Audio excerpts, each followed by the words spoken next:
In sports and in life, there are those who will insist that failure is not an option. But as we learn from something as simple as sports, failure often can teach important lessons that will lead to success. If one is willing to heed those lessons and understand the values of leadership and discipline in the workplace and in life, and they're all tied into these same lessons, imagine how much better you can perform in life, in business, and, oh yeah, sports. He's the Football Hall of Famer who has spent his post-football career excelling at business and in motivating people to understand these lessons. His latest book is entitled The Power of Failure, Succeeding in the Age of Innovation. And rest assured, we're going to add a few current sports lessons in here as well. Pleasure to welcome back Fran Tarkenton to the Hard Line. Fran, always a pleasure to get a chance to talk to you, and I'm going to hit on your book right off the top here and ask you a simple question. We are a nation of guts, glory, and get the hell out of my way. It's all we keep pushing. So then why are we so afraid of failing and learning from it? Well, because we're told, you're a winner or you're a loser. I don't want to be a loser. And so if people think I'm failing, that's a bad thing. They think that we ought to be perfect.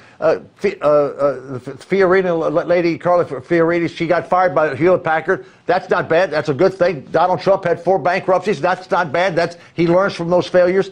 The only way we have success, whether we're a parent or a teacher, a sports person, a business person, you've got to fail, and you got to fail fast. In other words, you got to try things. And the more you try, most of the things you try aren't going to work, but that's going to lead you to something that does work. And so you've got to do it. The people that procrastinate and sit around and waiting for the silver bullet will still be waiting when they leave this earth. All right, that's a good lead now to the National Football League and what we're talking about right here, procrastination. 87 of 91 tested ex-NFL players had brain disease linked to head trauma. I've been around the game. You've been around the game a long time. This would seem to be procrastination at its best, where the NFL says, nope, not us. Wait a minute. Everything's fine. Everything's good. We can't admit that we made a mistake here, and it can cost people their lives. Would you agree with this?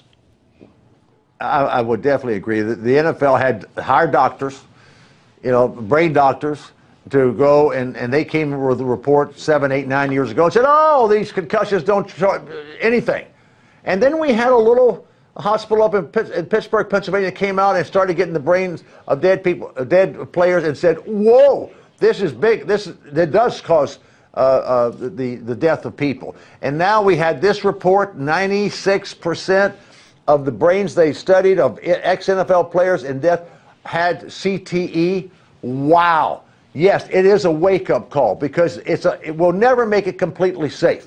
But the one thing that we've got to do better as the National Football League and the Players Association, we got to have performance-enhancing drugs. We got to have testing, because that's making people bigger, stronger, and faster, and the contacts more. And if we don't have a good protocol of that, these players get outsized beyond where they should be, and this causes havoc, and that's where we should start. I'm going to give you another suggestion. I know what you're going to do, too. I'll bet you I know what you're going to do. You're going to talk about leather helmets. Yes, because the helmet we have today is unbelievable. It's a missile, and you put all this bulk behind that missile, and now if you had a leather helmet, these guys are not going to be using that head as a weapon. And I think we got to have major changes, because what's happening in high school football and college football, parents are saying don't play. In pro football, we have the young man, 24 years old, leading tackler for the 49ers last year, and he quit football after 1 year and gave back 2/3 of his $1 million+ bonus. And that's going to happen more and more, and we need to get a hold of it so we can preserve the great game that we have. And it's going to take the commissioner's office, it's going to take the owners of the National Football League, and it's going to take the Players Association to look at this realistically and say no more PEDs, and we'll still have a great game. They just won't be outsized people. And the problem is you're talking about 3 groups that can't decide the color of their coffee and what they want in their sodas half the time. So getting them to agree is going to have to be the interesting part to get them to work on it. Hey, let me remind everybody again, the book is called The Power of Failure, Succeeding in the Age of Innovation. Don't be afraid to fail. Take responsibility for your actions. Be a leader. Get out there and get out in front. Fran Tarkenton's the guy that always has that message. Fran, always a pleasure, my friend. Be good. We'll talk to you again real soon. Stay with us, because this is the fastest 60 minutes of news. We take responsibility right here every night. The Hard Line.